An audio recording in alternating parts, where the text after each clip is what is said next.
Alright everyone, we start off today talking about the Department of Justice, specifically the anti-gun DOJ that now exists under Joe Biden is whining right now and warning the Missouri government, you're not allowed to stand in the way of federal law. If we want to pass gun control, there's nothing you can do about it. But here's the thing. Non-enforcement is already on the table in dozens of states with regards to the drug war, despite federal laws against certain substances. By the way, I support the states when they do this, so don't get me wrong.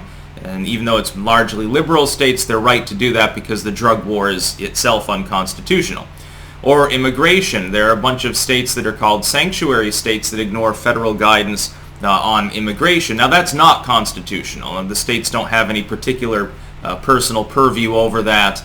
It's a little bit different. However, there's a precedent for this particular kind of law, this particular kind of move by a state government, and the idea that Missouri is the first or the only that's doing this is wrong. 3 other states already have non-compliance legislation that they simply won't help the federal government enforce these things. I'll explain the differentiation between that and nullification in a moment. First and foremost, though, if you're on YouTube, take a look down below if you'd like, and there will be a pinned comment with 4 links to 4 other video hosting sites that I use. Keep in mind I make 4 videos every day, only 2 of them end up on YouTube because otherwise their algorithm demotes you even more. 2 is the maximum per 24-hour period before they abuse you even more than they normally do. Here's the thing.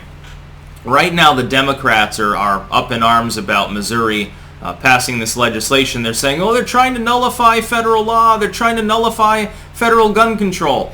The thing is, this is not nullification. What this is doing is simply telling the local and state law enforcement, which is under the purview of Missouri, not the federal government, there's no federal police force, telling them that they cannot assist the federal agents in enacting gun control, because to their understanding it is unlawful.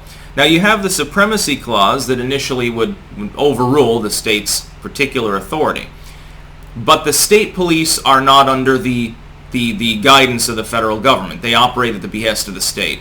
The locals and their commissioners and so forth, they're local individuals. They operate at the county level.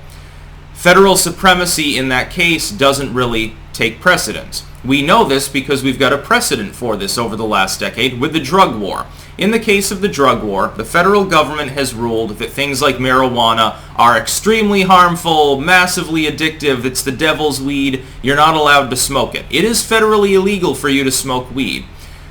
Do the feds regularly go into states that have legalized weed and bust people for that? No. Not unless it's a major grow operation and there's been dubious shit going on there. They didn't pay their taxes, in other words. There's some sort of secondary problem. It's still illegal. But weed is grown openly, including by corporations, taxpayer-funded above-board corporations, and the federal government doesn't do anything about it.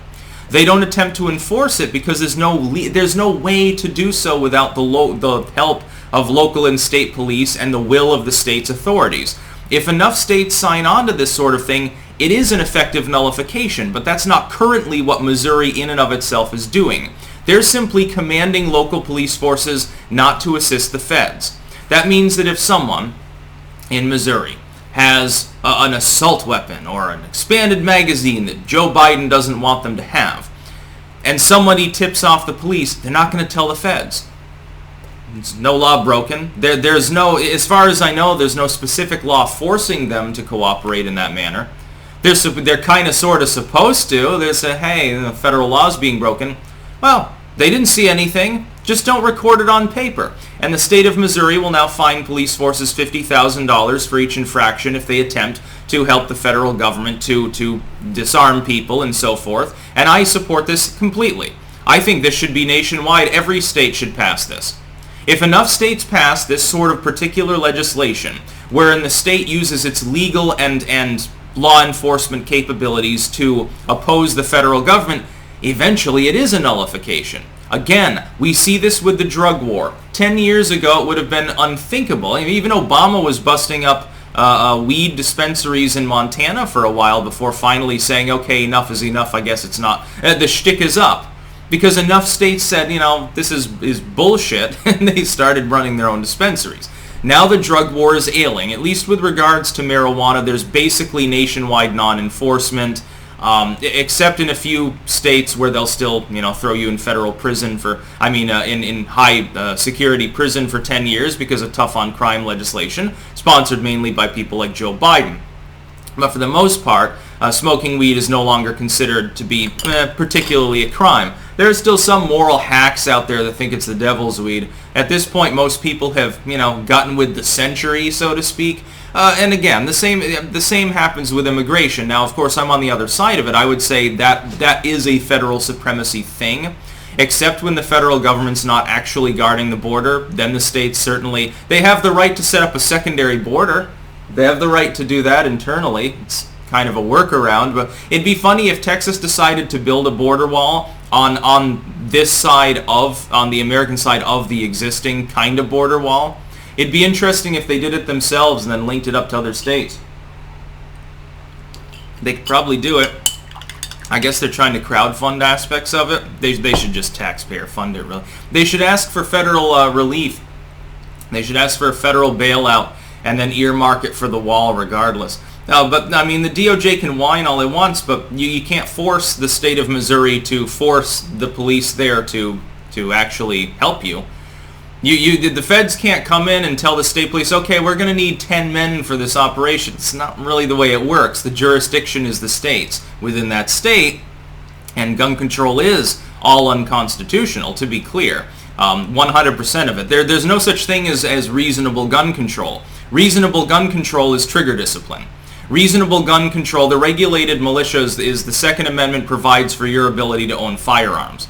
That's it. And swords and cannons and so forth. It has nothing to do with regulation in the sense of the government regulating anything as a separate entity from the militia. Therefore, the state of Missouri is correct. And again, there are other states that have similar laws. They're acting like this is... It's just like with Texas and the concealed carry, which they don't even have constitutional carry. They're just moving to a shall-issue permit system, where they had a no-issue permitting system not that many years ago. They're acting like it's the only state with that system, and that it's going to become the Wild West, and there's going to be shootings and stuff, but most of the states in the United States, I think something like, I think 40 states have some combination of shall issue and constitutional carry at this point. It's the vast majority, including about half of the blue states. It's not abnormal. This is not abnormal either. It's perfectly as a perfect precedent for it. And the blue states led the way on attempting to nullify the drug war. Right now, they're saying, hey, it's not even just weed. Yeah, you can get psilocybin. In Washington State, they've decriminalized, I think, small amounts of everything. Vermont just decriminalized small amounts of buprenorphine. By the way, I agree with this. The drug war should go the way of the dinosaur, and there never should have been any federal laws with regards to drugs to begin with. It always should have been the states. The states should have used science to develop these schema, but they didn't do so. With gun control, it's unlawful for the federal government to pass any.